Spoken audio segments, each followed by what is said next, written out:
నమస్తే, welcome to our news network. మన దేశంలో కులానికి సంబంధించిన చర్చ ఇవ్వాలది కాదు. క్రమక్రమంగా కుల వివక్ష కొంత తగ్గుతుందేమో కానీ ప్రధానంగా ఇప్పటికీ కుల వివక్ష కొనసాగుతూనే ఉంది దేశంలో. కుల అణిచివేత, కుల దాడులు, కులం పేరుతో హత్యలు, ఇంకా రకరకాల కులం పేరుతో సాగుతూనే ఉన్నాయి.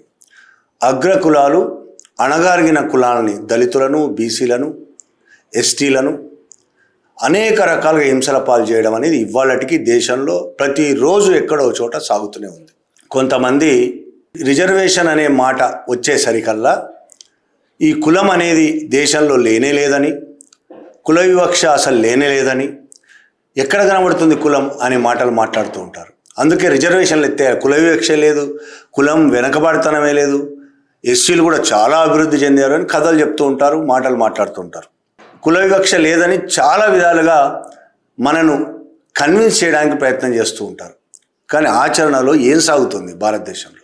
కుల వివక్ష ఒకవేళ ఉంటే, కుల అణిచివేత ఉంటే, కుల దాడులు ఉంటే దాని మీద తీర్పులు చెప్పాల్సిన కోర్టుల్లో, కుల వివక్షకు వ్యతిరేకంగా తీర్పులు చెప్పాల్సిన కోర్టుల్లో, కుల అణచివేతకు వ్యతిరేకంగా తీర్పులు చెప్పాల్సిన కోర్టుల్లో తీర్పులు చెప్పాల్సిన స్థానంలో కూర్చున్న జడ్జీలే కుల వివక్ష పాటిస్తూ ఉంటే, వాళ్ళ ఇళ్లల్లో కుల వివక్ష కాదు, అది కూడా సాగుతూ ఉండొచ్చు, తన తీర్పుల్లో కుల వివక్ష పాటిస్తూ ఉంటే ఇక దేశంలో కులం గురించి మాట్లాడొద్దు, కులం లేదు అనడానికి అర్థం ఉందా అసలు?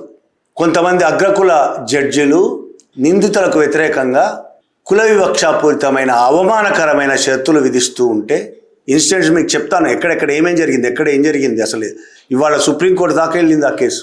ఒక్కళ్ళిద్దరు కాదు, 7 మీద ఈ విధమైన షరతులు విధించింది అగ్రకుల జడ్జిలు.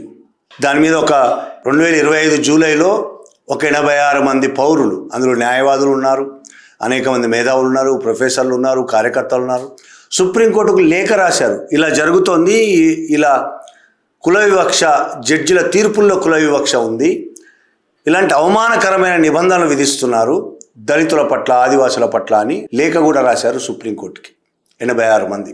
తర్వాత దాదాపు జూలై అంటే దాదాపు 1 ఇయర్ ఇప్పటికి, నిన్నగాక మొన్న దీని మీద సుప్రీంకోర్టు ఒక తీర్పు ఇచ్చింది. నిన్న మే 4వ తేదీన. అసలు ఏంది ఆ కథ, ఏంది, ఎక్కడ జరిగింది, అసలు ఏ విధమైన అవమానకరమైన షరతులు జడ్జీలు విధించారు, దీని గురించి మనం మాట్లాడుకోవాలంటే ముందు ఈ ఆదివాసులు, దళితులు ఎందుకు అరెస్ట్ అయ్యారో కూడా తెలియాలి.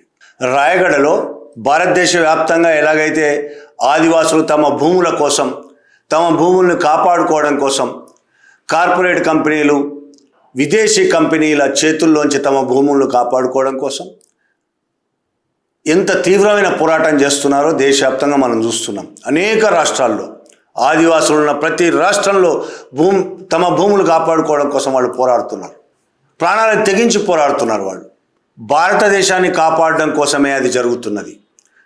ఆ భూముల్లో ఉన్న ఖనిజ సంపదను తవ్వి తీసుకెళ్ళిపోవడానికి కార్పొరేట్ కంపెనీలు, విదేశీ కంపెనీలు చేస్తున్న కుట్రకు ప్రభుత్వం కూడా అండగా నిలబడడం వల్ల ఆదివాసులు ఒంటరిగా పోరాడుతున్నారు ఇవాళ వాళ్ళకు వ్యతిరేకంగా, మనందరి కోసం. మన ఖనిజ సంపదను విదేశాలు దోచుకపోతుంటే, కార్పొరేట్లు దోచుకొని విదేశాలకు అమ్ముతూ ఉంటే దాన్ని కాపాడడం కోసం ఆదివాసులు పోరాడుతున్నారు. అలాగే ఒరిస్సాలో ఆదివాసులు కూడా ఆ విధమైన పోరాటం చాలా ఏళ్లుగా చేస్తున్నారు. ముఖ్యంగా రాయగడ, కలహండి జిల్లాల్లో వేదాంత అనే కంపెనీ చేస్తున్న దుర్మార్గాలకు వ్యతిరేకంగా అక్కడ ఆదివాసులు, అక్కడ దళితులు పోరాడుతున్నారు. ఈ 2 జిల్లాల్లో ఇంకా అనేక ప్రాంతాల్లో కూడా వేదాంత అనే కంపెనీ కొంత ప్రభుత్వ అనుమతితో, నవీన్ పట్నాయక్ ఉన్నాడు, నవీన్ పట్నాయక్ అనుమతితో, ఆ తర్వాత బీజేపీ అనుమతులు తీసుకొని వేల ఎకరాల భూముల్లో తవ్వకాలు సాగించి ఖనిజ సంపదను దోచుకెళ్ళిపోతున్నారు. ఆ పేరుతో అడవుల్లో బతుకుతున్న ఆదివాసులను, వాళ్ళతో పాటు ఉన్న దళితులను కూడా, మైదానాలకు దగ్గరగా ఉన్న అడవుల్లో దళితులు కూడా జీవిస్తుంటారు, ఆ దళితులను కూడా నిల్వ నీడ లేకుండా చేసి వాళ్ళను ఊళ్ళలోంచి పంపించేస్తున్నారు, తరిమేస్తున్నారు. వాళ్ళ భూములు కాపాడుకోవడం కోసం అనేక ఏళ్లుగా పోరాటాలు చేస్తున్నారు. ఆ పోరాటాల్లో భాగంగా వేదాంతకు మద్దతుగా, కార్పొరేట్ కంపెనీలకు మద్దతుగా నిలిచిన ప్రభుత్వం కేంద్ర బలగాలను, పారామిలిటరీ బలగాలను, రాష్ట్ర బలగాలను, పోలీసు బలగాలను ఆదివాసుల మీదకి, దళితుల మీదకి పంపించి దారుణమైన హింసాకాండ కొనసాగిస్తున్నది ఒరిస్సాలో. ఛత్తీస్గఢ్లో ఎలాగైతే చేస్తున్నారో అదేవిధంగా ఒరిస్సాలో చేస్తున్నారు. అలా ఒరిస్సాలో చేస్తున్న హింసాకాండకు వ్యతిరేకంగా కూడా ఆదివాసులు నిలబడ్డారు. ఒకే ఒక నినాదంతో జల్ జంగిల్ జమీన్, తమ భూమి తమకు కావాలి, తమ నీరు తమకు కావాలి, తమ ఊరిని రక్షించుకోవాలి. అలా పోరాడుతున్న ప్రజలను అనేక మందిని అరెస్టులు చేసి అక్రమ కేసులు పెట్టారు. చాలా దుర్మార్గమైన కేసులు, హత్యా ప్రయత్నాలు, హింసాత్మకమైన చట్టాల కింద వాళ్ళని అరెస్టులు చేసి జైల్లో పాలు చేశారు. అనేక వందల మందిని అరెస్టులు చేశారు. అందులో అరెస్టులు అయిన వాళ్ళలో కొంతమంది సంబంధించిన కేసులు ఇవి ఇప్పుడు మనం మాట్లాడుకోబోయేవి. అందులో అరెస్ట్ అయ్యి జైల్లో ఉన్న వాళ్లకు కొంతకాలం తర్వాత చాలా లేటుగానే కావచ్చు బెయిల్స్ వచ్చాయి. రాయగడ జిల్లాలో ఈ బెయిల్స్ రాయగడ జిల్లా కోర్టులో, హైకోర్టులో కూడా ఈ బెయిల్స్ వచ్చినాయి. రాయగడ జిల్లాలో రాకపోతే హైకోర్టుకి వెళ్ళారు, హైకోర్టులో కూడా కొన్ని బెయిల్స్ వచ్చినాయి. ఈ బెయిల్స్ సందర్భంగా రాయగడ జిల్లా కోర్టు కొంతమందికి బెయిల్స్ ఇస్తూ ఆ బెయిల్స్ కొన్ని షరతులు విధించింది. బెయిల్ మీద విడుదలైన వాళ్ళు ఆ షరతుల ప్రకారం పోలీస్ స్టేషన్లను రోజు పొద్దున 6 గంటల నుంచి పొద్దున 9 గంటల వరకు క్లీన్ చేయాలి. వాళ్ళు దళితులు, ఆదివాసులు. ఎవరికి ఇలాంటి షరతులు విధించుండారు దేశంలో. ఈ కేసులు పోనీ ఇవేమైనా కొంతమంది రోడ్డు ఊడ్చడం అనే సామాజిక సేవ చేయడం అనే శిక్షలు విధిస్తున్నారు. ఇది శిక్ష కాదు, ఇది చాలా సీరియస్ కేసులు. ఇందులో చట్టం వర్తించదు ఆ విధంగా చేయడానికి. కానీ 2 జిల్లా జడ్జిలు అలా హైకోర్టులో కూడా ఇదే విధమైన షరతులు. ఏం షరతులు విధించారు? 6గురికి ఒక్కొక్కరు ఒక్కొక్కసారి బెయిల్పై విడుదలయ్యారు.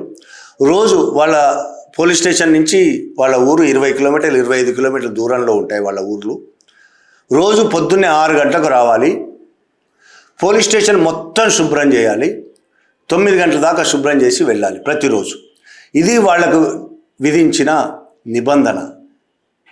కండిషన్ బెయిల్ అంటే అనేక రకాలుగా ఉంటాయి. ఆ ఊరి దాటి వెళ్ళొద్దని, రోజు పోలీస్ స్టేషన్కి వచ్చి సంతకం పెట్టాలని, ఇట్లా చాలా ఉండొచ్చు.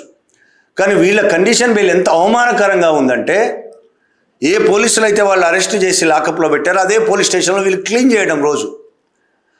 అదే వాళ్ళు దళితులో ఆదివాసులో కాకుండా ఆ ప్లేస్లో ఆ నిందితులుగా ఒక బ్రాహ్మణ్ ఉండుంటే, ఇక్కడైతే ఒక రెడ్డో ఇంకో వెలుమో ఒక కమ్మో లేదా ఒక బ్రాహ్మణ్ అగ్రకులాలు ఉంటే ఆ జడ్జిలు ఆ విధంగా తీర్పులు ఇచ్చేవాళ్ళ. ఆ జడ్జిల్లో హైకోర్టు జడ్జి అగ్రకులం, రాయగడ జడ్జిలు కూడా అగ్రకులం వాళ్ళు ఉన్నారు, ఒకళ్ళు బీసీ ఉన్నారు. బీసీ జడ్జిలు కూడా ఏ విధంగా ఆలోచిస్తున్నారు దళితుల పట్ల, ఆదివాసుల పట్ల అనేది ఇక్కడ అర్థం చేసుకోవాలి. కుల వ్యవస్థ ఎంత నరనరాన జీర్ణించకపోయింది వాళ్ళు అర్థం చేసుకోవాలి. ఇంత అవమానకరమైన నిబంధన, చట్టంలో లేని నిబంధన, చట్టంలో ఎక్కడా లేదు. ఇంత దుర్మార్గమైన నిబంధన ఆదివాసులు, దళితులు చాలా అవమానకరంగా ఫీల్ అయ్యారు. 2025 మే నుంచి జనవరి 2026 దాకా, మొన్నటి దాకా ఇలాంటివి దాదాపు 8 ఆదేశాలు వచ్చాయి. 8 మంది మీద ఇటువంటి ఆదేశాలు. అందరికీ పోలీస్ స్టేషన్ శుభ్రం చేయడం అంటే ఇది ఉడవడం కాదు. పోలీస్ స్టేషన్ అంతా ఉడవాలి, నీళ్లు పెట్టి కడగాలి, పినాయిల్ వేసి మొత్తం రుద్దాలి.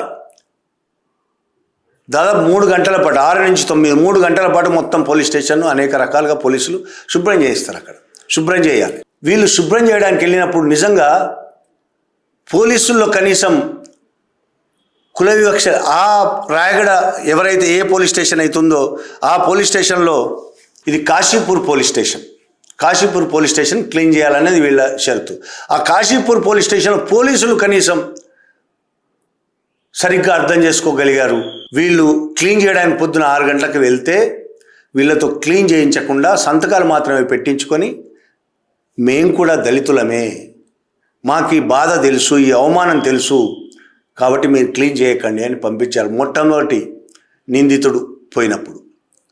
దాని తర్వాత ఇదేదో ఇలా జరుగుతున్నదని అర్థమైన తర్వాత రెండో నిందితుడికి ఇదే షరతు విధిస్తూ బెయిల్ ఇస్తూ రాయగడ జడ్జిలు పోలీసులు ఖచ్చితంగా వీళ్ళతో పని చేయించాలని ఆర్డర్లో రాశారు. వీళ్ళు 6 నుంచి 9 దాకా క్లీన్ చేయాలి. పోలీసులు ఖచ్చితంగా వీళ్ళతో వాళ్ళకు పినాయిల్ ఇచ్చి, బకెట్ ఇచ్చి, నీళ్ళు ఇచ్చి వీళ్ళతో క్లీన్ చేయించాలి, ఖచ్చితంగా క్లీన్ చేయించాలని జడ్జిలు తమ ఆదేశాల్లో రాశారు. అంటే చాలా పగడ్బందీగా వాళ్ళు వీళ్ళ పట్ల అవమానించాలనే కోరికతోనే, ఖచ్చితంగా అవమానించాలనే పట్టుదలతోనే ఈ విధంగా చేశారు. వాళ్ళు ఏదో చేసి ఊరుకోలే, పోలీసులకు కూడా ఆదేశించారంటేనే ఇందులో అర్థం పోలీసులు చేయట్లేదేమో, కాబట్టి ఖచ్చితంగా చేయించాలి వీళ్ళతో, ఈ విధంగా వీళ్ళని అవమానించాలి. వేదాంతకు వ్యతిరేకంగా పోరాడతారా? కార్పొరేట్లకు వ్యతిరేకంగా పోరాడతారా? ఎంత ధైర్యం వీళ్ళకి!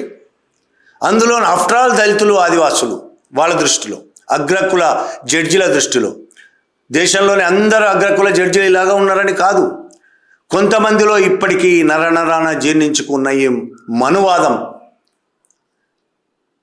మిగతా కులాల పట్ల ద్వేషం, ఈ అగ్రకులాల్లో ఉన్న ద్వేషం ఆ విధంగా బయటపడుతుంది. అది ప్రమాదకరమైన స్థాయిలో జడ్జిల్లో కూడా బయటపడడం అనేది దేశానికి అత్యంత ప్రమాదకరం. ఈ విషయంలో 87 మంది పౌరులు 2025 జూలైలో సుప్రీంకోర్టుకు లెటర్ రాశారు. అందులో న్యాయవాదులు, కార్యకర్తలు అనేక మంది ఉన్నారు. ఈ కేసును సుమోటోగా స్వీకరించి ఈ బెయిల్ షరతులను రద్దు చేయాలి అని లేఖ రాశారు 2025 జూలై. మరి సుప్రీంకోర్టు ఎందుకు వెంటనే మేల్కోలేదో, ఆ బెంచ్ మీదకి అది రాలేదా, ఈ లేఖ వాళ్ళ దాకా అందలేదా, ఏం జరిగిందో మనకు తెలియదు. కానీ ఈ లేఖ రాసిన తర్వాత కూడా, లేఖ రాశారని మీడియాలో కూడా వచ్చింది. ఈ విషయం అంతా మీడియాలో మొత్తం విషయం వచ్చి, ఇట్లాంటిదే మధ్యప్రదేశ్లో ఇంకో సంఘటన కూడా జరిగింది. ఇవన్నీ కలిపి మీడియాలో వచ్చింది. ఒక వెబ్సైట్ చాలా పరిశోధన చేసి మరి ఆర్టికల్ కూడా రాసింది. అయిన తర్వాత కూడా 2026 ఫిబ్రవరి 18 అంటే మొన్ననే ఫిబ్రవరి 18 మరో 3 నిరసనకారులు విడుదలవుతున్న సందర్భంగా, బెయిల్ వచ్చిన సందర్భంగా నారింగ్ దేయ్ మజీ, రమాకాంత్ నాయక్, సుందర్ సింగ్ మజీ వీళ్ళకు కూడా ఈ విధమైన షరతులే విధించారు. లేఖ రాశారు. 86 మంది మేధావులు, పౌరులు, న్యాయవాదులు సుప్రీంకోర్టుకు లేఖ రాశారనే విషయం బహిర్గతమైంది, పేపర్లలో వచ్చింది. అనేక పేపర్లు, వెబ్సైట్స్ బయటపెట్టాయి. ఇన్ని జరిగిన తర్వాత కూడా 2026 అంటే ఈ సంవత్సరం ఫిబ్రవరి 18 మళ్ళీ ముగ్గురికి బెయిల్ వచ్చిన సందర్భంగా సేమ్ కాశీపూర్ పోలీస్ స్టేషన్ని క్లీన్ చేయాలి 3 గంటల పాటు అని మళ్ళీ అవే జడ్జిలు మళ్ళీ ఆదేశాలు ఇచ్చారు. మొన్న ఆదేశాలు ఇచ్చిన ఫిబ్రవరి 18 ఆదేశాలు ఇచ్చిన జడ్జి పేరు అల్పనా స్వైన్. మొత్తంగా 2025 నుంచి 2025 మే నుంచి జనవరి 2026 వరకు 8 మంది మీద ఈ విధంగా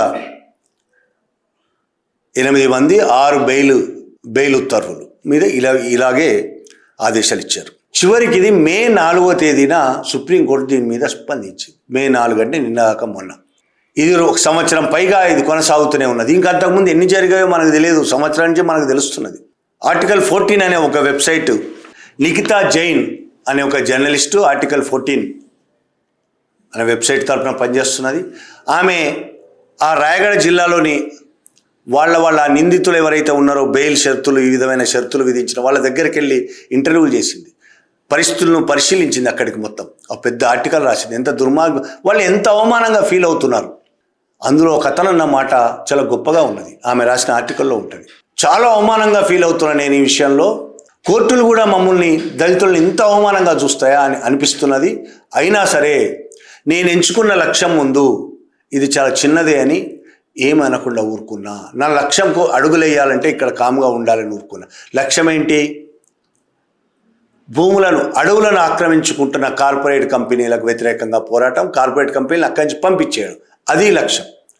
ఎంత ధైర్యంగా మాట్లాడాడు, ఎంత మెచ్యూర్డ్గా ఉన్నాడు ఆ ఆదివాసి కానీ ఆ దళితులు కానీ. వాళ్ళ టార్గెట్ వేదాంత దోపిడీకి వ్యతిరేకంగా పోరాటం వాళ్ళ లక్ష్యం. అయినా సరే ఇంత అవమానించాం. ఇందులో ఒక అతనికి ఫస్ట్ బెయిల్ రాగానే గ్రామంలో ఉత్సవం జరుపుదాం అనుకున్నారు వాళ్ళు.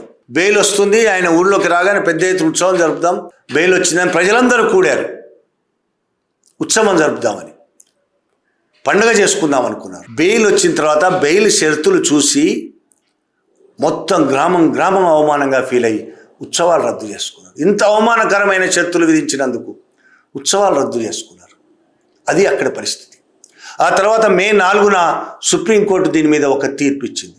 జస్టిస్ సూర్యకాంత్, జస్టిస్ జోయిమాల్ బాగ్చి, ఈ ఇద్దరితో కూడిన bench high court, Orissa high court, Rayagada district కోర్టులు ఇచ్చిన బెయిల్ షరతులు చెల్లవు, వాళ్ళ నిబంధనలు చెల్లుబాటు కావు అని తీర్పిచ్చింది. ఆ తీర్పులో ఏం రాశారు వాళ్ళు అంటే, సుప్రీంకోర్టు జడ్జిలు, ఇటువంటి నిబంధనలు న్యాయ వ్యవస్థలోని తిరోగమన ఆలోచన విధానాన్ని, కుల వివక్షను ప్రతిబింబిస్తున్నాయి. అంటే ఆ జడ్జిల ఒక రకంగా న్యాయ వ్యవస్థలోని ఒక ఇద్దరు ముగ్గురు జడ్జిలోనే కాదు, న్యాయ వ్యవస్థలోని తిరోగమన ఆలోచన విధానాన్ని, కుల వివక్షను ప్రతిబింబిస్తున్నాయి అని చాలా స్పష్టంగా పేర్కొన్నారు జడ్జిలు. ఈ నిబంధనలు అమానవీయమైనవి, చట్టానికి విరుద్ధమైనవి, రాజ్యాంగం కల్పించిన వ్యక్తిగత స్వేచ్ఛను అవమానించడమే. చాలా స్పష్టంగా పేర్కొన్నారు ఆ ఇద్దరు జడ్జిలు. వ్యక్తిగత స్వేచ్ఛను అవమానించడమే, రాజ్యాంగ విరుద్ధమైనవి, చట్ట విరుద్ధమైనవి, అంతేకాదు అమానవీయమైనవి, ఇంత స్పష్టంగా పేర్కొన్నాడు. కానీ ఆ అగ్రకుల జడ్జిలకు ఈ సోయి కూడా లేదు. వాళ్ళు ఏం తీర్పులు ఇస్తున్నారు అని కనీస సోయి లేదు. ఇంకా సుప్రీంకోర్టు జడ్జిలు ఏమంటారంటే, నిందితులు వెనకబడిన ఆదివాసీ దళిత వర్గాలకు చెందిన వారు కావడమే, చాలా స్పష్టంగా ఉంది, వినండి ఒకసారి. నిందితులు వెనకబడిన ఆదివాసీ దళిత వర్గాలకు చెందిన వాళ్ళు కావడమే ఇటువంటి నిబంధనలకు కారణమని, ఇది సమాజంలో అశాంతికి దారితీస్తుందని ఆ కోర్టు ఆందోళన వ్యక్తం చేసింది. ఏదో కావాలని ఇచ్చింది కాదు, వాళ్ళు దళిత వర్గానికి చెందిన వాళ్ళని, ఆదివాసులని కాబట్టే వాళ్లకు ఈ విధమైన తీర్పు ఇచ్చారు ఆ జడ్జిలు అని. ఎంత అద్భుతంగా ఉంది ఇది. ఈ విషయంలో ఇంత అద్భుతంగా తీర్పునిచ్చిన ఈ సూర్యకాంత్ కానీ, జస్టిస్ సూర్యకాంత్ కానీ, ఇంకో అతను కానీ, ప్రతి కేసులో ఇలా ఉంటారా అని చెప్పలేం. కానీ ఈసారి మాత్రం కుల వివక్షకు సంబంధించి చాలా స్పష్టంగా మాట్లాడారు. వాళ్ళు దళితులని, ఆదివాసులను తెలిసే జడ్జిలు ఈ విధంగా చేశారని చెప్పారు. ఎస్, తెలిసే చేశారు. అగ్రకులాలైన జడ్జిలు వాళ్ళు ఆదివాసులు, దళితులని తెలిసే విధంగా చేశారు. వాళ్ళు ఈ కేసు తీర్పు చెప్తూ దేశవ్యాప్తంగా ఉన్న అన్ని హైకోర్టులకు, న్యాయ అధికారులకు హెచ్చరికలు జారీ చేశారు. భవిష్యత్తులో కుల వివక్షను చూపేలా లేదా అవమానకరంగా ఉండే ఎటువంటి బెయిల్ నిబంధనలు విధించకూడదు. బెయిల్ నిబంధనలు విధించుతున్నప్పుడు కుల వివక్షకు సంబంధించి, కుల వివక్షకు ఉండే విధంగా లేదు అవమానకరంగా ఉండే విధంగా ఎటువంటి నిబంధనలు విధించకూడదు అని చాలా స్పష్టంగా ఆదేశాలు జారీ చేసింది సుప్రీంకోర్టు. ఒరిస్సా హైకోర్టు రిజిస్ట్రార్ ఈ ఆదేశాల అమలు మీద, వాళ్ళు ఇచ్చిన ఆదేశాల అమలు గురించి 4 వారాల్లో నివేదిక సమర్పించాలని సుప్రీంకోర్టు ఆదేశాలు జారీ చేసింది. సరే, ఇవాళ్ళంటే సుప్రీంకోర్టు ఆదేశాలు జారీ చేసింది కానీ, కాబట్టి ఇప్పుడు అక్కడ ఆ నిబంధనలు, షరతులు వర్తించవేమో. రేపు ఎవరైనా బెయిల్ ఇస్తే ఆ నిబంధనలు లేకుండా ఇస్తారు కావచ్చు. కానీ ఇది జడ్జుల్లో ఉన్న కుల అహంకారానికి, కుల వివక్షకు దర్పణం పడుతుంది, చూపిస్తుంది ప్రపంచానికి, ఈ దేశానికి చూపిస్తుంది. మన న్యాయ వ్యవస్థలో ఎంత దుర్మార్గాలు ఉన్నాయి, న్యాయ వ్యవస్థ ఎంత దుర్మార్గంగా ఉంది. ఇప్పటికీ మనువాదం అనుసరిస్తున్న మా న్యాయ వ్యవస్థ. సూర్యకాంత శర్మ చూసాం హైకోర్టులో, కేజ్రీవాల్ ఏకంగా మీరు ఆర్ఎస్ఎస్ అని మాట్లాడాడు. ఆమె ఆర్ఎస్ఎస్ మీటింగ్లోకి పోతుంది. ఆమె భావజాలం కూడా ఆర్ఎస్ఎస్ భావజాలం అంటే మనువాద భావజాలం, మనువాద భావజాలం అంటే అగ్రకుల అహంకార, నిజం చెప్పండి బలుపు, అగ్రకుల బలుపు ఉన్న భావజాలం. బ్రాహ్మణిజం నరనరాన్ని నింపుకొని